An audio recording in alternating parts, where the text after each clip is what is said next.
창세기 48장 17절부터 22절.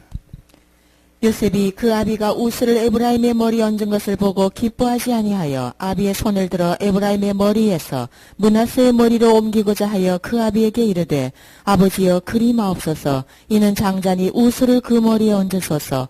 아비가 허락지 아니하여 가로되 나도 안다. 내 아들아 나도 안다. 그도 한 족속이 되며 그도 크게 되려니와 그 아우가 그보다 큰 자가 되고 그 자손이 여러 민족을 이루리라 하고 그날에 그들에게 축복하여 가로되 이스라엘 족속이 너로 축복하기를 하나님이 너로 에브라임 같고 므낫세 같게 하시리라 하리라 하여 에브라임을 므낫세보다 앞세웠더라. 이스라엘이 요셉에게 또 이르되 나는 죽으나 하나님이 너희와 함께 계시사 너희를 인도하여 너희 조상의 땅으로 돌아가게 하시려니와 내가 네게 네 형제보다 일부분을 더 주었나니 이는 내가 내 칼과 활로 아모리 족속의 손에서 빼앗은 것이니라. 거기까지 오겠습니다. 지난 시간에 이제 제자 사역이 되려면 그런 제목으로 첫 번째 시간 한번 말씀을 드렸습니다. 그렇죠? 뭘 말씀드렸던가요? 충성된 자를 선발해야 된다 그랬어요. 사람 선발이 아주 중요합니다. 이 제자 사역이라는 게 사람을 상대로 하는 사역이기 때문에 사람 선발이 아주 중요합니다. 사람을 선발을 잘못해 놓으면 일이 진행도 안 되고 또 힘들고 효과도 잘 안 나고 그래요. 그래서 사람 선발만 잘 되면 한 80% 성공한 겁니다. 사람 선발 다른 거 없어요. 그 사람이 잘생겼냐 못생겼냐 무슨 학벌이었냐 이게 중요한 게 아니고 충성된가 진심된 마음이 돼야 되는 거죠. 뭘 하든 진심된 마음이 있어야 되는 거예요. 마음이 진실되지 않으면 마음이 떠 있는 상태면 그 사람은 자기 능력을 다 발휘할 수가 없어요. 권수라고 그러죠. 물 가진 권수. 그 밑에 그 생수가 터져야 되는 건데 그 두 마음 품고 있으면 권수거든 그게. 장마철에 나왔다 감을 때 안 나오는 게 권수죠 그거예요. 그러니까 나왔다 안 나왔다는 거예요. 계속 나와야 되는데. 우리 어렸을 때 그 수원 화소동 지금 뭐 거기 다 갈아엎고 아파트 세워놨을 겁니다 아마. 근데 그 우물이 하나 있었어요. 그 우물맛 참 너무 맛있었어. 겨울엔 뜨뜻한 물 나오고 겨울에는 여름엔 찬물 나오는데 너무너무 맛있는 게 뭐. 그게 그 사시사철 안 떨어졌거든 그게. 그러니까 이제 그 생수거든요. 충성된 자 선발이 중요하다고 그랬습니다. 그 다음에 두 번째는 분리가 필요하다고 그랬어요. 분리. 근데 분리하려면 어떻습니까? 값을 치러야 된다는 거거든요. 값이 요구됩니다.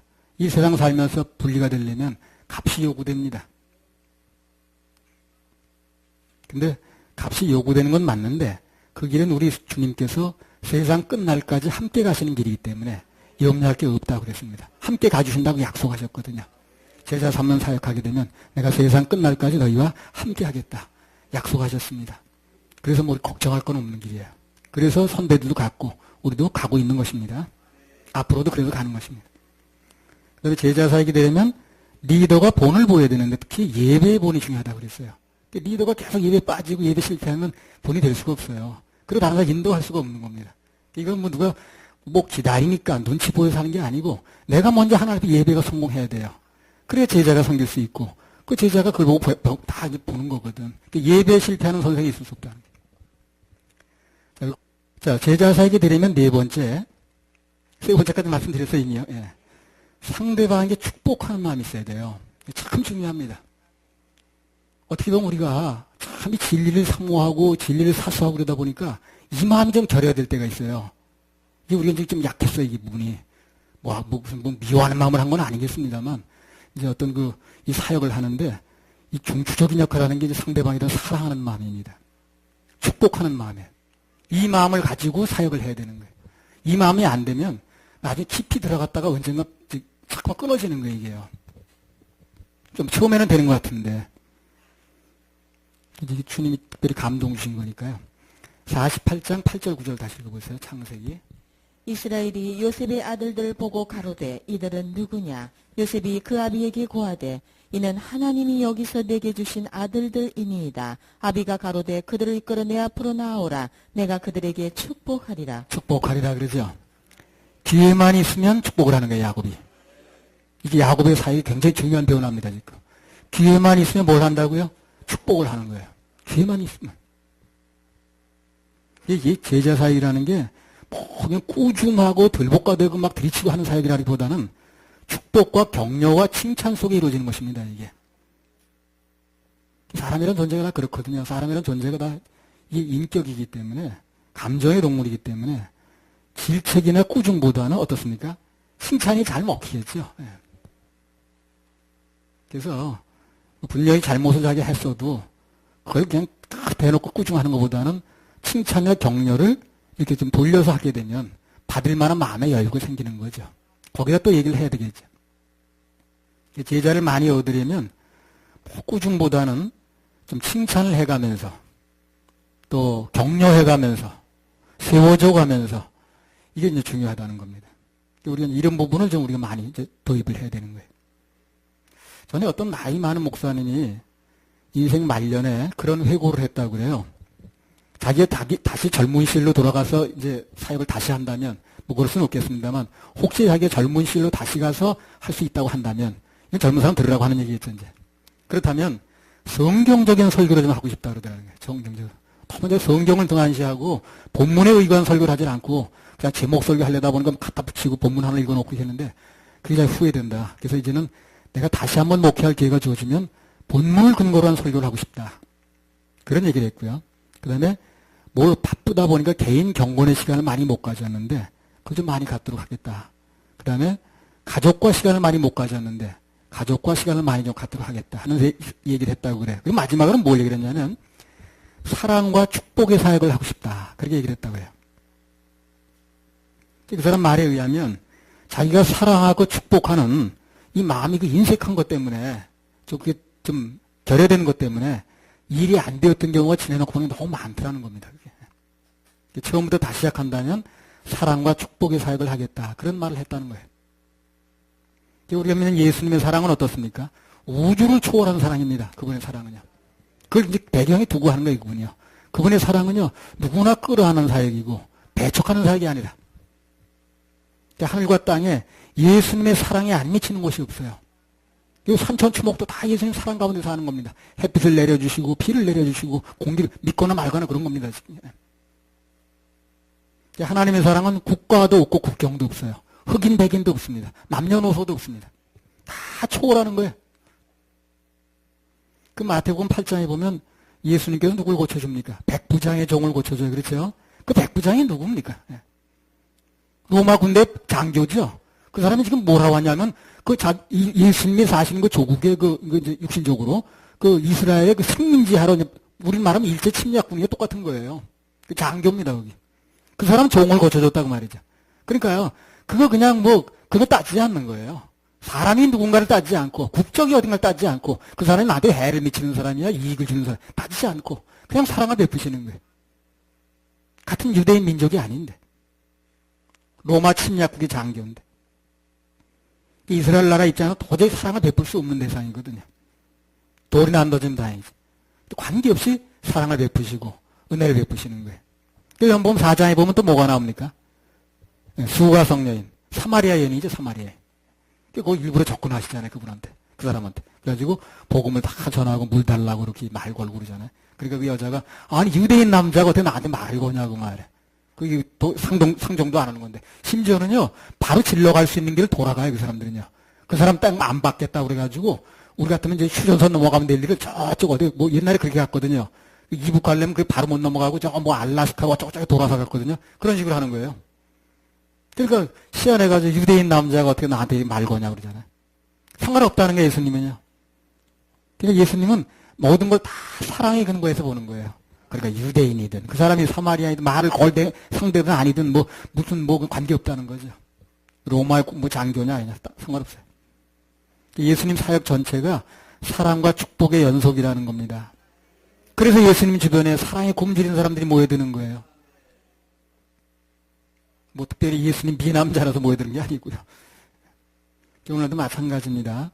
나 같은 죄인을 구원해 주신 예수님의 사랑. 내 지옥 갈 수밖에 없었는데 이대로 놔두면 멸망할 수밖에 없었는데 많은 허물이 있었는데 이 내 허물을 다 덮어주시고 받아주신 예수님의 사랑, 용서해 준 예수님의 사랑, 그리고 나를 천국으로 보내준 예수님의 사랑, 이 사랑이 믿어지면 사람들이 모이는 것입니다. 이 사랑이 믿어지면 예배 드리는 거예요. 이 사랑이 믿어져서 내가 헌금도 드리고 하는 거 아니겠습니까? 인생도 드리고 재능도 드리고 하는 거거든요. 제자 사역도 되는 것입니다. 창세기 본문으로 돌아가면 여기 야곱도 똑같아요. 야곱의 말년은 완전히 사람들이 축복하는 사역이더라고요. 처음 만나면 축복하는 거예요. 남은 생을 통해서. 계속 사람들 축복했습니다. 바로 축복했죠. 바로 축복 대상이 아니에요, 원래가. 그래서 바로 축복했죠. 므낫세 에브라임이 축복했죠. 숨이 완전히 끊어진 순간까지 12 아들을 다 축복합니다. 근데 이 축복하는 내용이요. 다음 주부터 한 3주에 걸쳐서 나오거든요. 자세히 말씀드릴게요. 본래 이 야곱이라는 사람이 뭐 사람은 축복하고 말고 그런 사람이 아니었어요, 원래는요. 이 사람은 뭐든지 가져오는 사람이에요. 그래서 자기가 움켜쥐려고 그러고, 끌어 잡아다니려고 그러고, 남의 거 탈취하려고 그러고요. 아니, 그 순서대로 태어난 건데 그걸 어떻게 하겠다고 그래. 바꾸려고 그러죠, 이 사람이요. 어려서부터 그냥 발뒤꿈치 잡고 나오잖아. 그 야곱이라는 이름이 이름 뜻이 그겁니다. 발뒤꿈치 잡았다 그런 뜻이에요. 형이 먼저 나오겠다 그러니까 자기가 발뒤꿈치 잡은 거 먼저 나오려고. 그게 되질 않잖아요. 나중에 나오고 나서 보니까 쌍둥이인데, 그걸 바꾸잖아요, 나중에. 팥죽 뭐 해가지고. 그렇게 뭐든지 가지려는 사람이에요. 그리고 그냥 막 장자권을 갖겠다고 그러고, 뭐 그냥, 그 다음에 그냥 뭐예요, 그냥 부인 또 그냥 막 넷이나 잡았죠, 두 사람. 근데 입만 열면 남을 축복해주는 거예요, 이제. 그럼 그 인생이 어떨까요? 행복할까요? 불행할까요? 행복합니다. 행복해요. 이 축복하는 인생이 행복한 거예요. 기회만 되어지면 축복하면은요, 행복합니다. 그럼 나를 많이 축복해 주세요. 여러분 행복할 겁니다. 그래서 축복을 받으려고 하는 것도 마음도 중요하겠습니다만, 다른 사람 축복하는 마음은 행복한 거예요. 아마 야곱이 나중에 인생에 말년까지 아주 행복하게 살았을 겁니다. 근데 사람은 처음에 축복하는 거예요. 바로한테 축복해주고, 그냥 아들한테 축복해주고, 에브라임 므낫세 축복해주고. 근데 이 매사에 축복하려고 마음을 먹으니까 그 축복의 대상이 의외로 많아지더라는 거예요. 그게 사역이 되는 거예요. 그래서요. 이 축복하려고 마음 먹게 되면 축복의 대상이 굉장히 많아집니다. 저주하려고 그러면 몇 사람 압축이 되는데 이게. 그렇죠? 저주 온 세상 당하는 건 아니잖아요. 딱 손 봐줄 사람 몇 사람이 압축되는 거죠, 이게. 근데 축복을 하려고 그러면요, 온 세상의 축복 대상인 거예요. 그 대상이 굉장히 많아지는 겁니다. 그 사역의 대상이 넓어지는 거예요, 그래서. 바로 저 뜻밖의 인물을 축복할 수 있어요. 그래서 사역의 대상이 뜻밖의 인물이 생길 수도 있는 거예요. 축복을 하다 보면. 바로가 이게 지금 축복의 대상이 될 수가 없었거든. 그 축복을 하려다 보니까 그렇게 마음을 먹고 인생을 바꾸다 보니까 바로 같은 그런 뜻밖의 인물들이 자기 축복의 대상으로 들어오더라는 거예요. 사역의 대상이 이 사역의 대상이 굉장히 넓어진다는 겁니다. 뜻밖의 인물들이 생긴다는 거예요. 그래서 매사에 사랑하고 축복하면 사람들도 붙고 제자 사역이 되는 것입니다. 사람들이 일단 붙어져야 제자 사역이 되는 거거든요. 그래서 오늘날 이 제자 사역의 원리가 똑같습니다. 사람들이 본능적으로 그래요. 다 축복하고 사랑하는 사람하고 붙고 싶지. 자꾸 뭐 질책하고 꾸중하고 그런 사람은 좀 맞긴 맞아도 그 말이 좀 이렇게 붙기가 옆에서 힘들잖아요. 예. 원리가 제자 사역의 원리가 격려와 칭찬이 앞서야 된다는 거예요. 그래야 사람들이 붙고 제자들이 세워진다는 겁니다. 계속해서 이제 질책만 하고 축복이 인색하면, 칭찬이 인색하면 그 사람 인격이 나중에 어느 날 보면 파탄이 나 있어요. 제자 사역이 효과도 되기 어렵습니다. 물론 진리에서 벗어난 일을 하게 되면, 잘못 생각하게 되면 그건 분명한 지적을 해야 되겠죠. 진리에서 잘못 가는 걸 맞다고 할 수는 없어요, 이거는요. 그러나 그것을 사역을 해가는 방법에 있어서 어디까지나 사랑을 마음의 중심에 두고 해야 된다는 얘기를 하는 것입니다. 먼저 사랑과 축복하는 마음을 앞세워야 된다는 얘기를 하는 거예요. 그래서 오래 참고 용납하고 인내하고, 사랑은 오래 참고 사랑은 온유하고, 그죠? 오래 참고 온유하고 용납하고 어떻게 해서든지 축복하려는 마음의 자세를 가지고 있으면, 그러면 이 제자 사역은 되게 되어 있습니다. 우리 예수님이 그렇게 하셨거든요. 전에 그 제자 삼는 사역의 기술이라고 제가 그 책 한 권 이렇게 제목만 소개드린 적 있죠. 그 책에 무슨 내용이 나오냐면, 영어로 no, yes 반대 no. 노 선생이 격려 선생이 되는 과정이 나와요. 그 책에 보면. 근데 왜 노 선생이라는 이름이 붙었냐면, 이 사람이 제자를 만날 때마다 노야 아니라는 거예요. 그거는 너 하면서 그냥 막 그냥 야단치고 질책하고 막 그러니까 이 제자들이 처음에는 많이 붙었었는데 전혀 떨어져 나가는 거야. 가면서 뭐라고 그러냐면, 야, 여기 해병대 훈련소냐, 이거. 너무 힘들다는 거지. 청년들이 다 도망을 가버렸어요. 해병대 훈련소 갔다 그러면서. 이사의 방법을 바꾼 거예요, 나중에. 그 책에 나와요, 내용이요. 뭐 어떻게 바꿨냐면, 다 만날 때마다 칭찬해주고, 격려해주고, 어떻게 해서 세워주고. 그러니까 사람들이 정말 세워지더라는 거예요, 그러니까. 세워지더라는 거예요. 매사에 안 된다는 그 노 선생에서 격려 선생으로 바뀌니까 사람들이 붙었다 하는 얘기가 책에 나오더라고요. 진리에서 벗어나면 아니겠지만, 바로 가르쳐줘야 되겠지만, 그러나, 그런 게 아니라면, 좀 방법론의 문제라면, 잘못을 봐도 좀 넘어가주고, 조금 기다려주고, 이제 사람들이 이제 그게 사역의 대상에 굉장히 필요하다는 겁니다. 제자사역이라는 게 오래 참음과 격려와 축복 속에서 이루어진다. 그러면 제자사역 분명히 된다는 것입니다. 그 마태복음 26장에 보면요. 그 베드로가 나오죠. 다 부인해도 나는 안 부인한다고. 누가 그러냐고 말이야. 그리고 자기는 선생 절대 안 떠난다고 그렇게 큰 소리 치는 사람이 그날 밤에 어떻게 했습니까? 막 부인만 한 게 아니야. 부인만 한 게 아니라 그냥 막 자기 하나 살겠다고 막 저주까지 했다니까 뭐 욕을 했는지 난 모르겠네. 어떻게 했는지. 그리고 나중에 또 만났어요. 예수님 오고. 그 예수님이 다 돌아가시고 안 나올 줄 알았더니 부활해가지고 오셨다니까. 그게. 또 만났잖아요. 갈릴리 바다에서. 얼마나 입장이 난처 했겠습니까? 야, 그때 또 저분이 살아오셨네. 그래, 어떻게 돌아가신 줄 알았더니. 그 베드로 끝나는 줄 알고 그랬거든. 죽는 줄 알고 이제 다시 안 볼 줄 알고 그랬는데, 아니, 또 나타나셨네. 이렇게. 그럼 예수님이 어땠겠습니까? 우리 같으면, 야, 한마디만 하고 짚고 넘어가자, 이거. 아니, 그래. 그렇게 3년 동안 날 따라다니고, 내가 너 수제자 세워주고, 너 입을 뭐라고 그랬냐. 절대 난 안 그런다고 그러고, 그냥 그러던 사람이 그렇게 욕까지 하고, 저주까지 하고, 그래야 되겠어? 너무했더라, 정말. 정말 섭섭했다, 진짜. 근데 좀 짚고 넘어가겠다. 한마디 할 만도 하거든요. 전혀 얘기 안 하잖아요, 그죠? 전혀 얘기 안 하고, 내 양을 먹여. 그러잖아요. 그러니까 거기서 베드로가요, 완전히 그냥 팍삭했어요. 그 사랑에 넘어간 거예요, 그냥. 진정한 제자로 다시 태어났습니다, 거기서. 결론적으로 제자 사역은 서로 사랑을 표시하고 격려하고 축복해주는 그런 분위기 속에서 이루어진다는 것입니다. 좀 늦게 변하고 그래도요, 좀 기다려줘야 됩니다. 좀 격려도 해주고, 변할 거라고 얘기도 해주고요. 아니, 우리가 이제 그런 부분이 좀 약했거든요. 그래서 이제 얘기하는 거예요. 물론 이제 이것은 다시 말씀드리면 진리를 뭐 타협하거나 적당히 넘어가는 그런 얘기는 절대 아닙니다. 그러나 비진리에 관해서 과감하게 맞서 싸워야 되겠습니다만, 그러나 사람들을 대할 때, 그 사람을 대상으로 할 때는 그 사역의 본질적인 면을 말한다면 격려와 사랑이 필요하다 하는 얘기를 하는 것입니다. 자, 제자 사역이 되려면 다섯 번째, 영적인 눈이 밝아야 돼요. 제자 사역을 하는 사람이 이 영적인 눈이 어두우면 참 하기 어렵습니다. 그게 보이지가 않으니까. 보여야뭘 하는 거거든. 자, 창세기 48장 9절에서 14절 한번 읽어보세요. 요셉이 그 아비에게 고하되 이는 하나님이 여기서 내게 주신 아들들이니이다. 아비가 가로되 그들을 이끌어 내 앞으로 나아오라. 내가 그들에게 축복하리라. 이스라엘의 눈이 나이로 인하여 어두워서 보지 못하더라. 요셉이 두 아들을 이끌어 아비 앞으로 나아가니 이스라엘이 그들에게 입맞추고 그들을 안고 요셉에게 이르되 내가 네 얼굴을 보리라고는 뜻하지 못하였더니 하나님이 내게 네 소생까지 보이셨도다.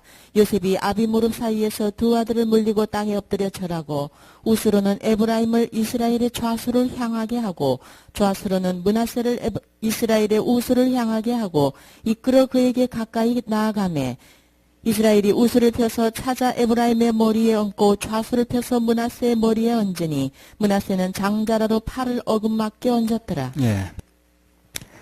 제자 사역을 하는 데 또 하나의 중요한 포인트가 뭐냐면요. 영적인 눈이 밝아져야 돼요. 영적인 눈이 밝아진다면 분별력이 있어야 된다고 말이죠. 분별이 돼야 지도를 해주거든. 분별이 안 되면 지도를 할 수가 없는 거예요. 방금 10절에 보면 이스라엘의 눈이 어떻다고 그랬어요? 나이가 너무 많이 먹다 보니까, 나이가 많이 드시다 보니까 어두워서 잘 보지 못했다는 거예요. 그 엘리 같은 사람은 마찬가지였죠. 누구 상황 같으냐면요. 창세기 27장 1절에 한번 읽어보세요.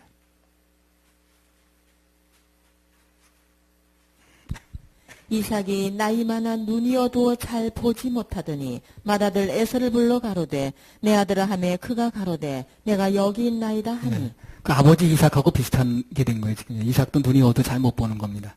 근데 그 이삭도 눈이 잘 못 보고 이 아들도 이제 아들도 언젠가 또 나이 들게 되니까 그렇죠. 아들도 언젠가 나이 들면 할아버지 되고 그러는 거거든. 역시 똑같이 나이가 드니까 눈이 어두워진 거예요. 육신적인 눈은 둘이 다 똑같이 어두워졌어요. 상황이 똑같습니다. 근데 둘이 똑같이 육신의 눈이 어두워서 잘 못 보는 상태인데 한 사람은 육적인 눈과 함께 영적인 눈도 어두워진 거예요. 이삭은요. 그러니까 육적으로도 못 보고 영적으로도 못 보는 거예요. 아무것도 못 보는 거지 근데. 또 한 사람은 야곱은 육신의 눈은 어두워졌는데 세월이 가니까 영적인 눈이 열리는 거예요. 이 사람이. 다 보는 거예요. 영적으로. 영적으로 보는 거예요. 이게 중요하다니까요. 육신의 나이가 먹는 것은 어쩔 수 없다는 거예요. 세월이 가면. 그러나 육신의 나이가 먹어도 세월이 가도 영적인 눈이 열려야 됩니다. 영으로 볼 수 있어야 돼요. 영으로. 영으로 상대를 볼 수 있어야 돼. 분별이 돼야 되는 거예요. 그래야 그 사람을 얘기해 줄 수 있거든. 그래 축복의 대상도 정확히 볼 수 있고 어떤 사람의 대상인가 볼 수 있는 거죠. 영적인 분별력에서 이 야곱과 이삭은 차이가 나는 겁니다. 영적인 눈이 어두웠던 이삭 같은 사람이나 그 사무엘상에 나온 엘리 같은 사람은 육신의 눈이 어두워지고 나니까 육신의 눈이 어두워지는 아무것도 못하는 이 사람이. 영적인 눈이 대신 열려가 무슨 일을 하는 건데 육적인 눈이 어두워지니까 육하는 눈이 잘 못 보게 되니까 아무것도 못하는 거예요. 엘리도 그랬고요. 그 다음에 이삭도 그랬어요. 근데 영안이 밝은 야곱 같은 사람은 육신의 눈이 어두워져도 영의 눈으로 보는 겁니다. 영의 눈이 다 열리시기 바랍니다. 영의 눈이 열려야 돼요. 영의 눈은 말씀을 들어야 열립니다. 말씀이 구별이 가요. 말씀 기준이 생길 때 영의 눈이 열리는 거거든요. 기준이 있어야 될 거 아니에요? 뭘 가지고 분별할 겁니까? 말씀 가지고. 말씀을 많이 듣고 마음의 아멘으로 받아서 말씀이 내 마음의 기준으로 두게 되면 영의 눈이 열리는 거예요. 그러니까 이 큰 아이가 작은 아이를 섬기겠다는 그렇죠. 하나님 맞잖아요. 에서가 야곱을 섬기겠다고 그랬잖아요. 그걸 복중에서 들었거든. 이 말씀 붙들고 있는 거예요. 야곱이. 이삭은 잊었고 그거를. 근데 이 야곱은 그걸 붙들고 있는 거예요. 그러니까 야곱은 그 말씀에 근거해가지고 분별력이 다 생기는 거예요.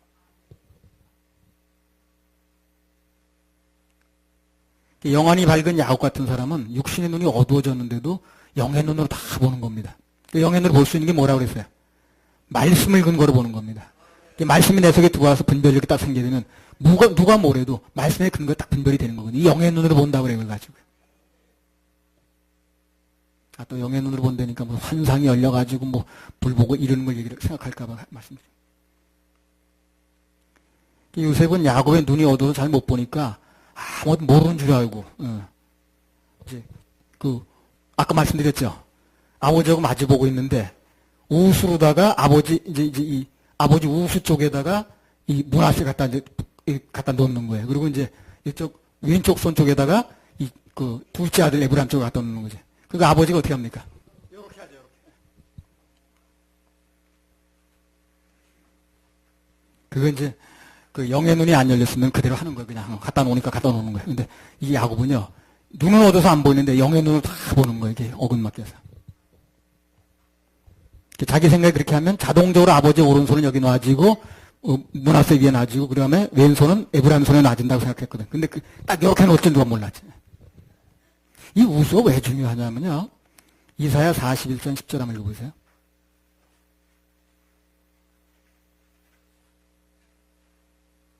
두려워 말라 내가 너와 함께 함이니라. 놀라지 말라 나는 네 하나님이 됨이니라. 내가 너를 굳세게 하리라. 참으로 너를 도와주리라. 참으로 나의 의로운 오른손으로 너를 붙들리라. 성경에서 오른손은 능력의 손을 의미합니다. 오른손 잡이 왼손 잡이 따지지 마시고 성경에서 말하는 오른손은 능력의 손을 얘기를 해요.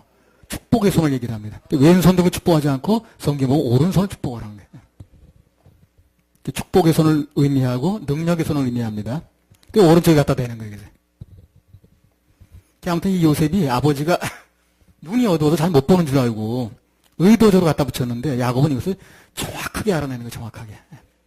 영적인 눈이 열려 있으니까. 사역자들은요, 이 영적인 눈이 열려야 돼요. 그래야 사람들을 도와줄 수가 있어요. 제대로 도와줄 수가 있습니다. 영적인 눈이 안 열리게 되면 인도자인데 소경이 돼가지고 그냥 둘이 다 구덩이 빠지는 거예요. 불행입니다, 그거는요. 그런 사람 참 많이 있잖아요. 창세기 48장 12절부터 20절 한번 읽어보세요. 이 상황이 잘 나와 있습니다, 여기 보면. 요셉이 아비 무릎 사이에서 두 아들을 물리고 땅에 엎드려 절하고 우스로는 에브라임을 이스라엘의 좌수를 향하게 하고 좌수로는 므낫세를 이스라엘의 우수를 향하게 하고 이끌어 그에게 가까이 나아가매 이스라엘이 우수를 펴서 찾아 에브라임의 머리에 얹고 좌수를 펴서 므낫세의 머리에 얹으니 므낫세는 장자라도 팔을 어긋맞게 얹었더라. 그가 요셉을 위하여 축복하여 가로되 내 조부 아브라함과 아버지 이삭에 섬기던 하나님, 나를 남으로부터 지금까지 나를 기르신 하나님, 나를 모든 환난에서 건지신 사자께서 이 아이에게 복을 주시오며 이들로 내 이름과 내 조부 아브라함과 아버지 이삭의 이름으로 칭하게 하시오며 이들로 세상에서 번식되게 하시기를 원하나이다. 요셉이 그 아비가 우스를 에브라임의 머리에 얹은 것을 보고 기뻐하지 아니하여 아비의 손을 들어 에브라임의 머리에서 므낫세의 머리로 옮기고자 하여 그 아비에게 이르되 아버지여 그리 마옵소서. 이는 장자니 우스를 그 머리에 얹으소서. 아비가 허락지 아니하여 가로되 나도 안다. 내 아들아 나도 안다. 그도 한 족속이 되며 그도 크게 되려니와 그 아우가 그보다 큰 자가 되고 그 자손이 여러 민족을 이루리라 하고 그날에 그들에게 축복하여 가로되 이스라엘 족속이 너로 축복하기를 하나님이 너로 에브라임 같고 므낫세 같게 하시리라 하리라 하여 에브라임을 므낫세보다 앞세웠더라. 그런데 사역자들은요, 뭐가 얘기가 나오면 그런 거야? 이렇게 해서는 안 되는 거예요. 나도 안다. 알고 있어야 되는 거예요. 그래서 사역이 되는 겁니다. 그 팔로우들이 얘기하면 그런 거야? 그런 거야? 이러면 무슨 뭐가 되겠어요? 나도 안다 라고 얘기할 수 있어야 돼. 여기 보면 요셉이 아버지가 하는 행동에 이의를 제기합니다. 지금 뭐라냐면 왜 장자인 므낫세의 머리에다 이거 얹어야지, 왜 이렇게 얹습니까 하는 거예요. 굳이 어렵게 그렇게 각대별거려 가면서 그걸 얘기를 하는 거예요. 지금 잘못하는 줄 알고 지금. 그러니까 아버지가 뭐라 그래? 그런 거야? 잘못했네 그러면 이거 또 그렇게 하면 이제 망가지는 거야 이게. 나도 안다 내 아들아. 나도 안다 내 아들아. 육신의 눈은 비록 어두워졌지만 영적인 눈이 정확하게 열려 있는 거예요 지금요. 그게 사역이 되는 거예요. 그래서 육신의 눈이 어두워질 때도 말씀에 근거한 분별력이 있어야 됩니다. 그래야 영적인 눈이 계속해서 일을 할 수가 있어요. 이 점에 있어서는요, 야곱이 아버지 이삭보다 훨씬 탁월한 겁니다 지금요. 뛰어난 거예요. 그래서 우리 이제 사역자들이요, 먼저 선배들보다 뛰어난 사람들이 나와야 됩니다. 더 영적인 눈이 열려서 더 탁월한 사역을 할 수 있어야 돼요. 왜 그렇습니까? 세상이 더 악해지니까 그래요. 그러니까 엘리야 시절에는 그 정도 일만 가지고, 그 정도 능력만 가지고 할 수 있던 일이 엘리사 시대에는 7배나 더 갑절을 더 달라고 그러죠. 왜 갑절이 필요합니까? 선생보다 자랑하려고 그래? 나 선생보다 능력도 받아서 자랑하려고 그러는 게 아니라 더 악해지는 거예요, 사람들이.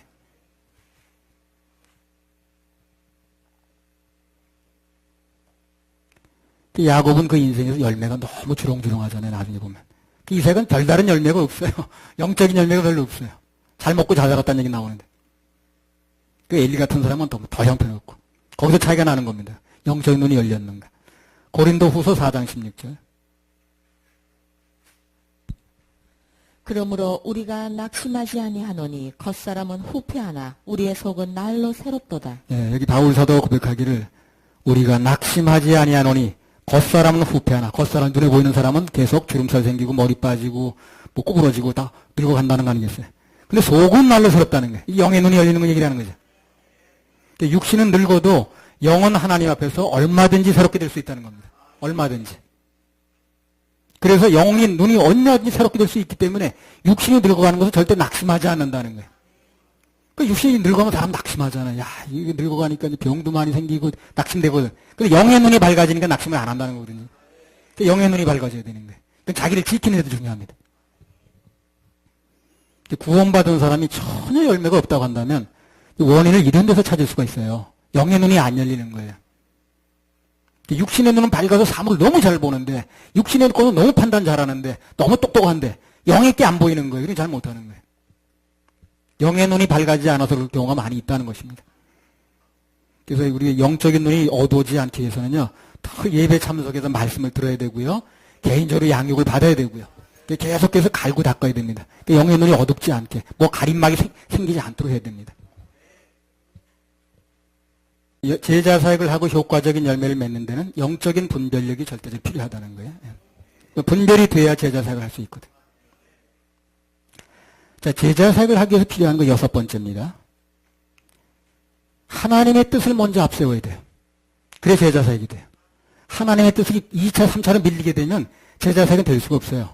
제자 사역은 한마디 말하면 하나님의 뜻을 앞세우는 사역이 제자 사역인 거예요. 세상이 누가 어떻게 돌아가든 간에 하나님 뜻이 뭐다라는 걸 우선순위의 문제인 거예요, 제자 사역은. 최우선순위에 놓는 게 제자 사역인데 이걸 두 번째, 세 번째로 밀기 시작하면 제자 사역이 안 되는 거예요. 아무 사역도 안 됩니다. 제자 사역은 하나님의 말씀을, 하나님의 사역을, 이 하나님의 뜻을 제일 먼저 앞세우는 것입니다. 이게 제자 사역이 되는 거예요. 누가 뭐래도 자기 말씀편에 서야 된다고 말이에요.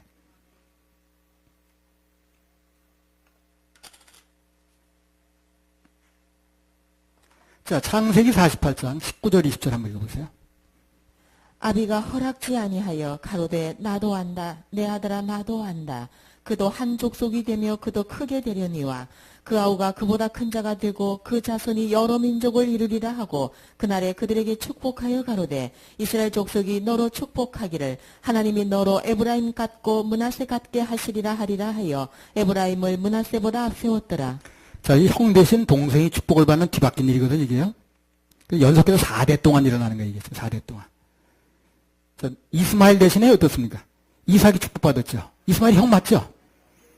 그 다음에 에서 대신에 야곱이 축복을 받는 거예요. 두 번째입니다. 그 다음에 장자인 루벤 대신에 누가? 요셉이 축복을 받잖아요. 세 번째입니다. 그리고 므낫세 대신에 그 동생인 에브라임이 이제 대신 축복을 받는 거예요. 네 번째 일어나는 일이 벌써. 그러니까 한마디로 말하면 이제 이게 인간들이 만드는 규례는 그런데 그 규례와 관계없이 전혀 얽매이질 않는 거예요, 지금요. 거기서 제자 사역이 되는 거예요. 그 제자를 하려다 보면 제일 걸리는 규례입니다, 규례. 인간들이 만드는 규례. 뭐 어떻게 뭐가 안 되고 되고 안 되고 전부 인간이 층층 가지고 각계각층의 층층으로 규례가 돼 있거든, 지금. 뭐가 안 되고 무슨 뭐 그 날은 어떤 날이 안 되고 그 날은 뭐 어떻게 되고 뭐 그 사람 어떤 상태로 안 되고 이 규례가 많잖아요, 규례가. 그 규례에서 벗어나서 제우선순위로 하나님 사역을 둘 수 있어야 되는 거예요. 그래서 제자석이 됩니다. 그 규례에 얽매기 시작하면 아무것도 안 돼. 인간들이 만들어놓은 제도에 얽매이질 않을 때, 뭐 인간적으로 당연히 마지가 먼저 축복을 받는 거예요. 그리고 그렇게 계속 내려가는 게 뭐 정상입니다. 그런데 그걸 4번이나 깨는 거예요, 4번이나. 이사야 55장 8절 보자.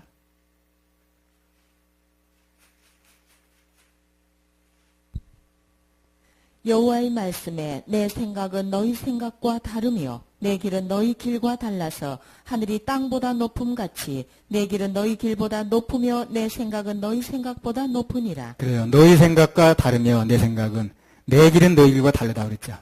한마디로 말하면 하나님하고 내 가는 길이요 같을 수가 없어요. 그럼 누가 맞습니까? 하나님 맞으시죠. 그래서 우리 가는 길은 안 맞다고 생각하면 하나님 가는 길과 맞춰야 됩니다. 왜 그분이 틀릴 수는 없으니까. 틀리면 내가 틀렸지. 그렇잖아요. 내가 잘 모를 뿐이지 내가 가는 게 맞는 게 아니에요. 하나님이 가신 길이 맞는 것입니다.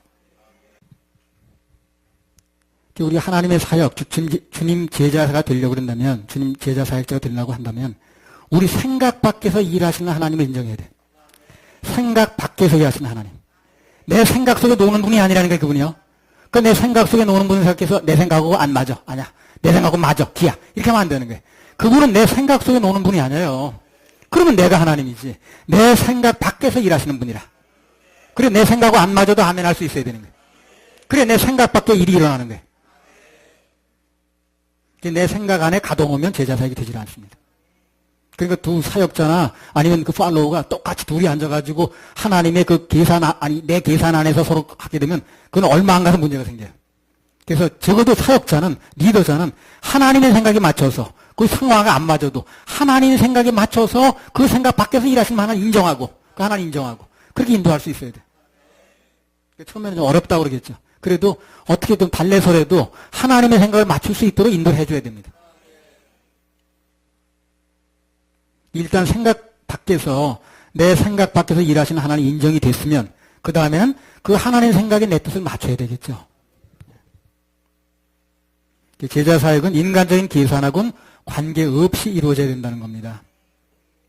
일반적으로 동생보다 형이 우위에 서야 된다는 거. 대부분의 생각이 다 그렇습니다. 어느 나라 똑같아요, 그러냐. 다 장자가 더 가져야 되고 어쩌고 하는 거 다 똑같아. 근데 하나님 생각은 그렇지 않을 수 있다는 거예요. 이걸 우리가 인정을 해야 되는 거예요. 그래서 내 생각은 그게 맞는다고 생각하는데 하나님의 뜻은 그게 아닐 수도 있다 라는 게 인정이 돼가지고 아멘 할 수 있으면 그 사역은 기적의 사역이 됩니다. 그 사역은 되게 돼 있어요. 제자는 매사를 하나님 편에 생각하고 하나님 편에서 결정하고 하나님 편에서 행동하는 인간적인 규례나 관습, 전통 이런 것에 묶이지 않아야 된다는 거예요. 얽매이지 않아야 된다는 것입니다. 그렇잖아요. 구원해 주신 분은 하나님이신데 모든 것 주관자는 하나님이신데 주체도 그분이신데 아니 그분이 나를 맞추면 안 되지. 그럼 뭐가 되겠습니까? 그분 하나님 뜻대로 밀고 나가고 내가 따라갈 때 일이 되는 거지. 하나님 전체를 나한테 맞춘다고 생각해 보세요. 하나님이 인간에게 맞춘다고 생각해 보세요. 뭐가 되겠는가? 우리나라에 뭐 이 정치 뭐 하는 거 보세요. 지금 사람끼리 맞춘 거 되는 일이 없잖아요. 그걸 하나님에게 맞춘다고 생각해 보세요. 되겠나? 그래서 하나님 맞추는 게 중요합니다. 그래 일이 되는 거예요. 전부 사람 맞추려다 보니까 인본주의, 민주주의 하려다 보니까 이렇게 되는 거예요. 지금. 하나님 위주로 해야 되는 건데. 이 교회도요. 민주주의 합내가지고 해보세요. 뭐 얼마 있다 큰 문제 생깁니다. 네가 맞네 내가 맞네 해가지고 뭐 부정하게 생겼어요. 그러니까 하나님 맞는 대로 가면 되는 거예요. 그러면 하나님께서 알아서 가장 맞는 길로 선택해서 가장 맞는 길로 인도하시게 되어 있습니다. 그 교회는 안전하게 되어 있습니다. 우리나라도 그 마찬가지라. 지금 전부 사람들이 맞는 길로 가다 보니까 그냥 길이 여러 가지가 돼가지고 길이 없어 지금 길이 없어. 왜 그렇게 그냥 원수들은 많고 전부 나라가 어떻게 되는 생각도 안 하고 좀 반대를 위한 반대만 하고 걱정스럽죠. 창세기 48장 18절 19절. 그 아비에게 이르되 아버지여 그리마옵소서 이는 장자니 우수를 그 머리에 얹으소서. 아비가 허락지 아니하여 가로되 나도 안다 내 아들아 나도 안다. 그도 한 족속이 되며 그도 크게 되려니와 그 아우가 그보다 큰 자가 되고 그 자손이 여러 민족을 이루리라 하고. 자, 이 본문에서 야곱이 요셉에게 그러죠. 나도 안다 내 아들아. 이 말은 형과 아우를 뒤바꾸는 게 인간의 규례와 규범으로 안 맞는다는 걸 뜻하는 거예요. 나도 안다는 거예요. 알지만 하는 뜻이 그렇지 않다는 거지. 그걸 얘기를 하는 거예요. 내가 모르는 게 아니라는 거예요. 너도 알다시피 내가 그걸 모르는 게 아니고 형보다 아우를 앞세우는 거 이것은 규례에 안 맞는다는 거 인간 관습에 안 맞는다는 걸 안다는 거죠. 그건 하나님 뜻이 그렇지 않다는 거예요. 지금. 그러니까 하나님 뜻을 앞세우자 그 말이거든요. 그래서 사역이 되는 거예요. 그걸 인간 뜻대로 다 맞추면 사역이 되질 않습니다. 사역이 된다는 건 하나님 도우신다는 얘기인데 사역이 된다는 건 하나님 일하신다는 얘기죠. 그러니까 하나님 그걸 도우실 수가 없는 거예요. 하나님 뜻대로 안 되고 사람 뜻대로 되니까 그걸 맞춰주겠어요 하나님이. 그러니까 하나님 뜻이 안 되는 거예요. 아니, 사역이 안 되는 거예요. 비록 그렇다 할지라도 그게 맞는다 할지라도 그것이 하나님의 뜻이면 어쩔 수가 없다는 겁니다. 인간적으로 안 맞아도. 제자는 매사에 내 생각이 아닌 하나님 위주로 생각을 하고 하나님 위주로 생각을 해야 되고 말씀 위주로 생각해야 되는 거예요. 내 생각과 달라도 하나님 뜻이라면 그냥 아멘 해야 되는 거야. 아멘. 제자는 사람들이 볼 때 그것이 인간적으로 사회상식에 안 맞고 좀 부당해 보이고 그래서 아니라고 할 때도 나도 알아. 그러나 나는 모든 것에 앞서서 하나님의 뜻을 따라간다. 이렇게 말할 수 있어야 되는 거예요. 나도 안다 그거. 내가 모르냐 그거 다 알지. 그러나 그 모든 것에 앞서서 중요한 것은 하나님 뜻이 뭔가가 중요한데 하나님 뜻은 이렇게 나와 있다. 그러니까 하나님 뜻을 따라가면 된다. 이렇게 얘기할 수 있어야 되는 거예요. 사역자는. 자, 열왕기하 2장 1절에서 5절 보세요. 여기 보면 왜 그 많은 사람들 중에서 다 똑똑하긴 사람들이 많이 모이는데 엘리사가 왜 사역자가 됐는가? 왜 후계자가 됐는가? 왜 능력을 받았는가라는 내용이 나와요. 여기요. 열왕기하 2장 1절에서 5절. 여호와께서 회리바람으로 엘리야를 하늘에 올리고자 하실 때에 엘리야가 엘리사로 더불어 길갈에서 나가더니 엘리야가 엘리사에게 이르되 청컨대 너는 여기 머물라. 여호와께서 나를 베델로 보내시느니라. 엘리사가 가로되 여호와의 사심과 당신의 혼의 삶을 가리켜 맹세하노니 내가 당신을 떠나지 아니하겠나이다. 이에 두 사람이 베델로 내려가니 베델에 있는 선지자의 생도들이 엘리사에게로 나와 이르되 여호와께서 오늘날 당신의 선생을 당신의 머리 위로 취하실 줄을 아나이까. 가로되 나도 아노니 너희는 잠잠하라. 엘리야가 저에게 이르되 엘리사야 청컨대 너는 여기 머물라. 여호와께서 나를 여리고로 보내시느니라. 엘리사가 가로되 여호와의 사심과 당신의 혼의 삶을 가리켜 맹세하노니 내가 당신을 떠나지 아니하겠나이다 하니라. 저희가 여리고에 이르매 여리고에 있는 선지자의 생도들이 엘리사에게 나와 이르되 여호와께서 오늘날 당신의 선생을 당신의 머리 위로 취하실 줄을 아나이까. 엘리사가 가로되 나도 아노니 너희는 잠잠하라. 자, 여기 보면 여호와께서 회리바람으로 엘리야를 하늘에 올리시고자 한다고 그랬어요. 근데 엘리사가 계속 따라가는 거예요. 그래, 베들레헴 선지자들이 그걸 다 알고 있는 거예요. 이 사람은 영의 눈이 다 열린 사람들이에요. 보통 사람들은 아닌 거예요. 그럼 이게 찾아와서 얘기를 하는 거예요. 당신 지금 선생 쫓아가는데 그 선생은 지금 다 끝난 사람이야. 하늘로 올라간다가 죽는다 그 말이야. 그 사이에 끝났다 그 말이야. 쫓아가봤자 아무 지금 기대할 게 없다는 거죠. 그러니까 쫓아가지 말고 여기서 우리 사회를 같이 하든가 사는 사람끼리 같이 해 이제. 그렇게 얘기를 하는 거예요. 말리는 겁니다. 근데 이 엘리사가 뭐라 그래? 한결같이 대답하는 말이 나도 아노니 너는 잠잠하라. 여기서 되는 거야 사역이요. 나도 안다. 여기서 되는 거예요. 가로되 나도 아노니 너희는 잠잠하라. 한마디로 말하면 나도 안다. 그러나 나는 이 길을 간다야. 그러니까 사역자는 뭐가 돼야 되냐면 나도 안다. 이게 어려운 일이고 뭐가 뭐 인간적으로 뭐가 어떤 일이고 뭐가 안 막힌 일이고 뭐가 좀 무슨 균에 안 맞는 일을 알지만 그러나 하나님 뜻이 그렇다면 나도 간다. 라고 말할 수 있어야 된다는 거예요. 그래야 사역이 돼요. 아 인간적으로 규례가 그런 거야? 아 안 되지. 그러면 그거 맞춰야지. 그럼 사역이 안 되는 거예요. 나도 아노니 너희는 잠잠하라. 나도 알고 있다는 거예요. 알고 있지만 그러나 나는 이 길을 간다는 거예요. 따라합시다. 나도 안다. 그러나 나는 주님 따라간다. 이게 아주 중요한 얘기예요. 이 사역이 굉장히 중요한 거예요. 나도 알아. 내가 바보냐가 모르게 나도 알아. 그러나 주님 말씀이 그렇다면 나 그걸 따라가겠다. 할 때 사역이 되는 거예요. 엘리사가 모르는 게 아니야 지금. 다 알아. 알고 있지만 그러나 나는 간다는 거예요. 사람들이 뭐라고 하든 간에 끝까지 사명의 길을 따라가니까 엘리사가 결국 손해봤습니까? 아닙니다. 그렇지 않습니다. 손해보지 않았습니다. 능력받아서 그 시대 누구보다도 더 크게 더 멋있게 쓰임받았습니다. 제자는 이 세상 사람이 누가 뭐라고 해도 환경이 어떻게 돌아가든 자신은 먼저 하나님 편에서 말하고 하나님 편에서 행동하고 하나님 편에서 결정할 수 있어야 된다는 거예요. 세상이 어떻게 돌아가든 거기 맞추는 게 아니에요. 나도 알아. 알지만 그런 하나님 말씀이 이렇다고 나도 요구하면 이것이 제자 삼는 사역의 어떤 목표라고 생각한다면 하나님 감독이 그렇다 그러면 따라가야 된다는 거예요. 거긴 이제 어려움이 좀 있어요. 어려움이 없는 게 아닌데 그러나 그 어려움을 감수하고 따라가면 하나 도와주신다고 했어요. 이 세상 누가 뭐라고 해도 나는 알지만 누가 뭐라고 해도 나도 알지만 그러나 나는 주님을 쫓겠다. 나는 확고한 결심과 선포가 필요하다는 것입니다. 오늘 야곱이 인간적인 서열이 어떻게 됐든 간에 제도가 어떻든 간에 요셉이 뭘 요구하든 그 요셉이 지금 와서 그걸 요구하는 거 아니야 지금요. 이쪽에 먼저 축복해달라고 우리 아들 내 아들 여기 축복해달라고 관계없이 하나님 말씀편에서 정확하게 그분의 뜻을 이루는 것입니다. 그러니까 이 제자사역의 원리가 여기 나오는 거예요. 누가 뭘 요구해도 상황이 어찌 돌아가든 입장이 곤란해도 관계없이 하나님 뜻대로 한다는 것입니다. 그래야 제자사역이 제대로 되는 거거든.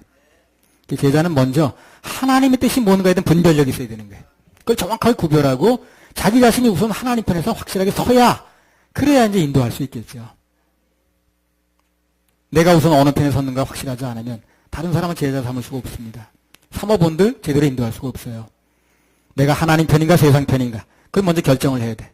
그리고 넷보다 하나님 뜻을 앞세울 수 있어야 된다는 거예요. 그게 제자 사역의 필수적이라는 것입니다. 할렐루야. 우리 하나님께 박수 올려드려요. 누가 뭐래도 나는 가리라. 주님께서 말씀하신 발자취 따라 나는 가리라. 이게 제자 사역이 굉장히 중요합니다. 이게 끝까지 갈 수 있는 비결이에요. 끝까지 갈 수 있는 비결. 사람을 얻는 비결은 사랑이 있어야 되고 끝까지 사역을 유지하는 비결이 이거라 바로. 나는 간다. 누가 뭐래도 나는 간다. 세상 사람 다 아니라고 해도 난 이 길을 간다. 왜? 하나님이 가고한 길이니까. 이게 될 때 끝까지 갈 수 있는 길이야 이게. 제자의 7가지 원리 중에요. 어떻게 사람을 얻고 뭐 어떻게 시작하고 하는 기술적인 부분도 해가지고 끝까지 가니까 다 나오는 거지. 자, 마지막 하나 더 남았습니다. 제자사에 꼭 필요한 거. 재생산이 돼야 됩니다. 재생산. 재생산이 돼야 돼. 창세기 48장 15절 16절. 재생산.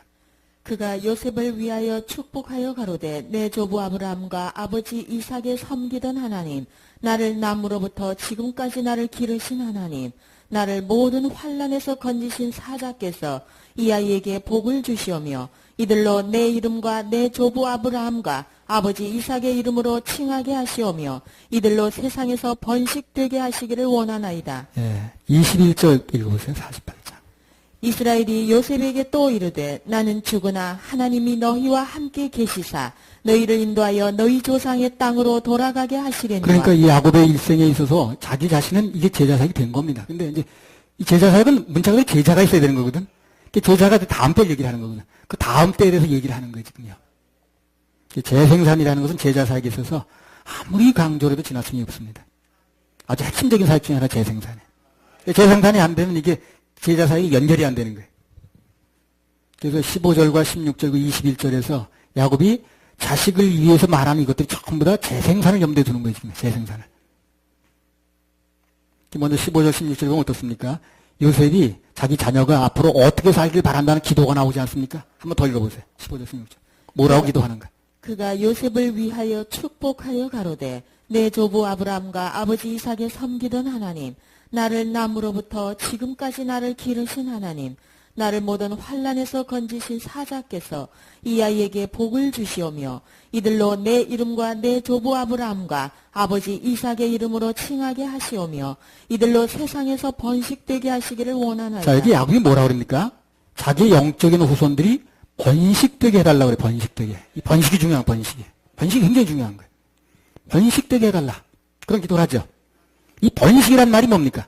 재생산할 때 쓰는 용어예요, 이게 번식이란 말이. 번식 그런 용어입니다. 그럼 우리 화초 같은 거 심어놓으면 번식이 잘 됐어 그러죠. 번식이 잘 됐다는 뭐예요? 재생산이 됐다는 얘기 아니겠어요? 그래서 우리 하나님의 영적인 자손들은 당대에서 끝나는 것이 아니라 계속해서 번식이 필요합니다. 번식이. 번식이 필요해요. 그게 낳고 또 양육하는 거예요. 네. 이 영적인 번식, 재생산이거든 이게. 그 번식을 얘기를 하는 거예요, 지금. 내가 계속해서 너 당대로 끝나는 게 아니라 내 당대로 끝나는 게 아니라 네 당대에서 끝나는 것도 아니고 그대로 계속해서 번식하길 바란다고 기도를 하는 거예요. 이게 재생산을 얘기를 하는 거예요, 지금. 창세기 48장 21절. 이스라엘이 요셉에게 또 이르되 나는 죽으나 하나님이 너희와 함께 계시사 너희를 인도하여 너희 조상의 땅으로 돌아가게 하시려니와. 예. 여기 보면 또 이스라엘이 요셉한테 뭐라고 그러냐면 나는 죽으나 나 당대는 끝난다는 거예요. 그러나 하나님이 너희와 함께 계시사, 재생산입니다. 너희 함께 계시사 너희를 인도하여 너희 조상의 땅으로 돌아가게 하시려니와. 당대에 끝나지 않는다는 거예요. 그 다음 때에 또 가고 그 다음 때에 또 가고 계속 재생산을 염두에 두고 얘기를 하는 거예요, 지금요. 번식을 염두에 두는 겁니다, 지금. 야곱이 절대 자기 당대만 생각하는 게 아닌 거예요. 자기가 죽은 후에도 후대까지 다 계산해 넣고 얘기를 하는 거예요. 나는 죽어도 하나님의 일은 계속 돼야 된다는 얘기를 하는 거예요. 그리고 우리 믿음의 선진들은 하나같이 제자 사역을 위해서요, 자기의 죽음 뒤를 부탁하고 죽었습니다. 자기 죽음 뒤를 부탁하고 교훈하고 죽었어요. 구약성경의 모세를 보세요. 창세기, 출애굽기, 레위기, 민수기, 신명기, 모세오경이라고 그러죠. 그 모세오경의 마지막 책이 뭡니까? 신명기. 그 신명기 전체가 뭘 써놓은 거냐면 제자사에 관한 얘기예요, 그게요. 신명기 6장 6절 7절 읽어보세요. 창세기, 출애굽기, 레위기, 민수기, 신명기가 모세오경인데 마지막 책이 신명기죠. 그 신명기 전체를 얘기를 하는 거예요, 지금요. 신명기 6장 6절 7절.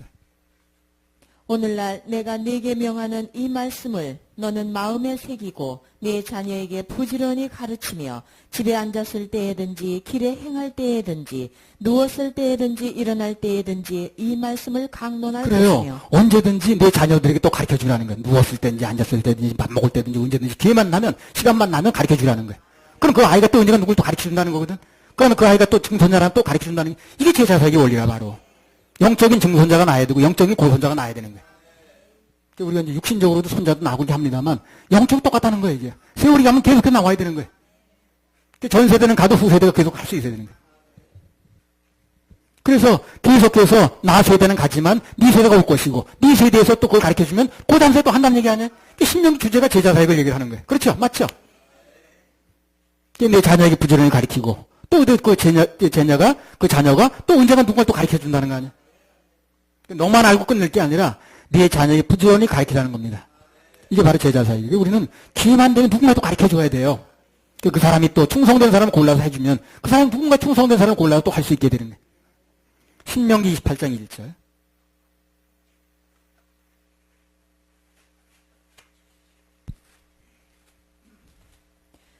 내가 네 하나님 여호와의 말씀을 삼가 듣고 내가 오늘날 네게 명하는 그 모든 명령을 지켜 행하면 내 하나님 여호와께서 너를 세계 모든 민족 위에 뛰어나게 하실 것이다. 여기 보면 그렇습니다. 내가 내 하나님 여호와의 말씀을 삼가 듣고 들었으면 내가 오늘 내게 명하는 그 모든 명령을 지켜 행하면 제자가 돼서 행하면 그리고 그 다음 사람이 또 하면 그러면 여호와께서 너를 세계 모든 민족 위에 뛰어나게 하신다는 거예요.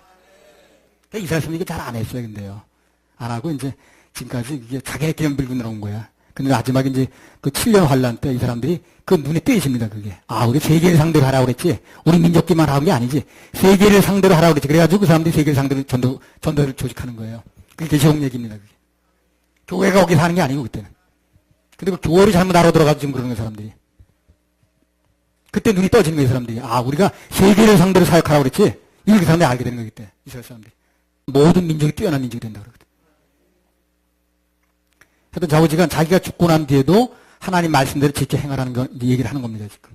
신명기 전체가 이스라엘 민족의 장래, 재생산을 위한 책이라고 보면 되는 거예요.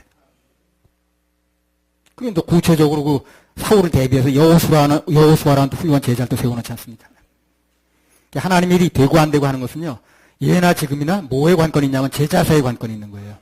제자사역이라는 용어를 안 썼어도 제자사역이 사실상 되어 온 겁니다, 지금까지. 그런 용어를 안 썼을 뿐이라. 그 사람의 당대가 끝나고도 그 일이 계속되느냐의 성패는 뭐가 달려있냐. 제자사역이 계속되느냐 하는, 여기 달리는 거예요. 예수님 3년 동안의 공생애가 뭡니까? 한마디로 말하면. 제자 만들어 놓는 거예요, 제자. 제자 만들어 놓은 거예요, 3년 동안. 12제자 만들어 놓고 하셨는데, 그 12제자가 만약 실패했다면 예수님 사역도 실패하는 겁니다. 그래서 그렇게 예수님이 심혈을 기울여서 12제자 뽑아놓은 거예요. 한 사람은 예수님 8제자를 하나 만들어 놓은 거고. 그 8제자가 아무도 없으면 또 안 되잖아. 일이 안 되네. 십자가에 못 박힐 수 없잖아. 그 나중에 바울 사도 사람이 뽑아서 제이 뽑아서 마띠안가 뽑았죠. 그건 맛이 갔습니다. 안 됩니다. 하나님께서 이 따로 구별해놓은 그릇이 따로 있어요. 내가 구별한 그릇이 따로 있다고 그러잖아요. 그 그릇이 누굽니까? 바울 사도. 그 사람끼리 뽑아놓은 게 되는 게 아니에요. 그 사람이 뽑는 게 문제인 거예요. 그게. 예수님께서 우리의 모든 죄를 해결해 놓으셨다 할지라도 제자가 없으면 그 전할 사람이 없거든. 그래서 예수님께서 제자 사역을 그렇게 강조하시는 겁니다. 여러분 연세대학교가 어떻게 세워졌는지 아시죠? 누가 세웠어요? 언더우드 선교사가 처음에 미션 스쿨을 세웠어요, 그걸요. 연희전문학교라고 세울 때 처음에는 미션 스쿨을 세운 겁니다, 그거를. 연세대학교를. 선교 목적으로 세웠다니까, 연세대학교를. 선교 목적으로 세운 건 맞는데, 처음에 미션 스쿨로. 당대는 이렇게 세워졌는데, 그 후로 그 일이 계속해서 제자훈련을 해야 되는 건데, 하질 않은 거예요, 사람들이. 그래서 100년 정도 지난 거예요, 지금요. 그래서 지금 연세대학교는 미션 스쿨의 이미지가 전혀 없습니다. 그렇죠? 그런 선교 목적으로 세워졌는지도 몰라, 지금 사람들이. 연세대학교가 미션 스쿨이었어요? 선교 목적으로 세워진 학교였어요? 잘 몰라요, 사람들이. 연세대학교 처음에 세워질 때는 미션 스쿨이 세워졌다니까. 선교 목적으로. 그러니까 학문을 가르치면서 선교를 가르치려는 목적으로 세워졌는데, 그걸 안 하다 보니까, 한 100년 정도 지나는데 제자 훈련을 안 하다 보니까, 지금은 제자 훈련이 완전히 없어져 버렸어요. 지금 연세대학교가 미션 스쿨인지 사람들이 알지도 못해. 그렇게 세워졌는지도 몰라. 구령과 제자 훈련이 안 되면 그렇게 되는 거예요. 우리 교회도 마찬가지입니다. 지금 몇 사람이 모여서 예배 드리지만 계속해서 제자 훈련이 안 되고 구령이 안 되고 양육이 안 되게 되면 몇 년 동안 지냈는지 모르죠. 그럼 나중에 세월이 가면 늙지요, 사람들이요. 그러면 헛집이 돼버리는 거예요, 이게요. 건물 빼라는 그만인 거예요, 이게요. 그래서 계속해서 제자 훈련이 되어지고 계속해서 양육이 되어질 때 건물을 옮겨도 사람은 남아있는 거거든요. 이게. 그게 제자 훈련이 중요한 겁니다. 야곱을 비롯한 믿음의 선배들이 자기가 죽고 난 후에 그렇게 신경을 썼던 겁니다, 그게. 우리도 이 교회가 계속해서 전속되려면 구령하고 양육하는 제자 훈련이 지속적으로 돼야 됩니다. 이건 우리 교회가 생명이에요, 이거는. 누차 말씀을 드렸습니다만, 오늘 복음이 이렇게 우리까지 온, 이제 그 이유가 그거거든요. 우리까지 전파된 거는 누군가가 환란과 핍박을 무릅쓰고 이걸 해준 거예요. 그러니까 여러분한테까지 온 겁니다. 그냥 나한테까지 온 거 아니겠어요, 이게요.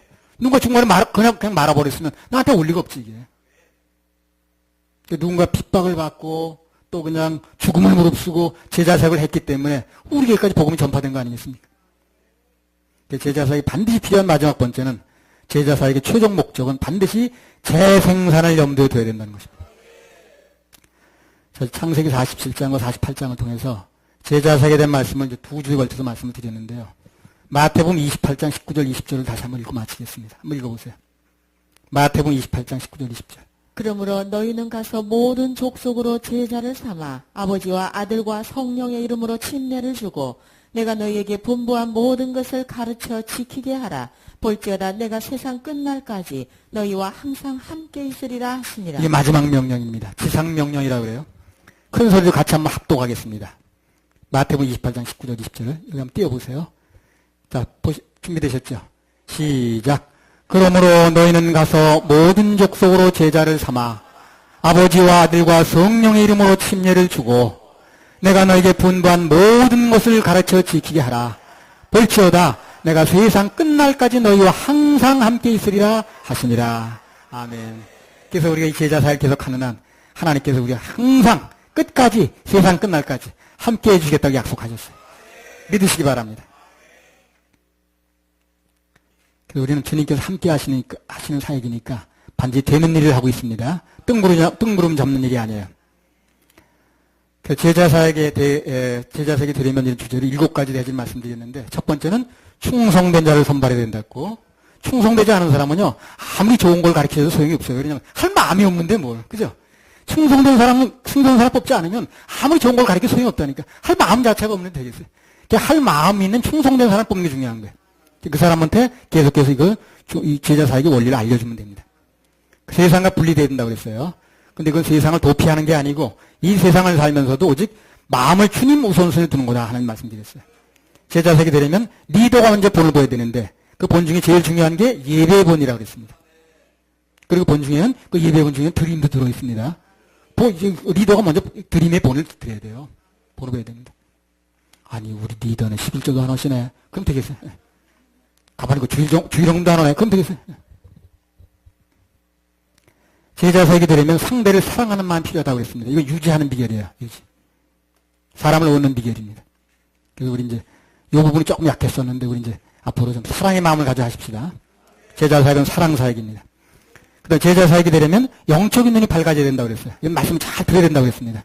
말씀이 내 마음에 주관적으로 들어올 때, 중심을 잡아줄 때, 그때 분별력이 생기니까. 그 다음에 제자사역이 되려면 6번째, 누가 뭐래도 하나님 말씀 전해야 된다. 세상이 뭐라고 나는 간다. 나는 하나님 말씀대로 간다. 하는 손을 걸 수 있어야 된다는 거예요. 그게 끝까지 하는 비결이라고 그랬습니다. 그 다음에 제자사역이 되려면 계속해서 연결이 되려면 반드시 재생산을 염두에 둬야 된다. 오늘 이후로 우리 모두의 마음속에 제자사역에 대한 비전이 열리시길 바랍니다. 할렐루야. 우리 하나님께 박수 올려드려요.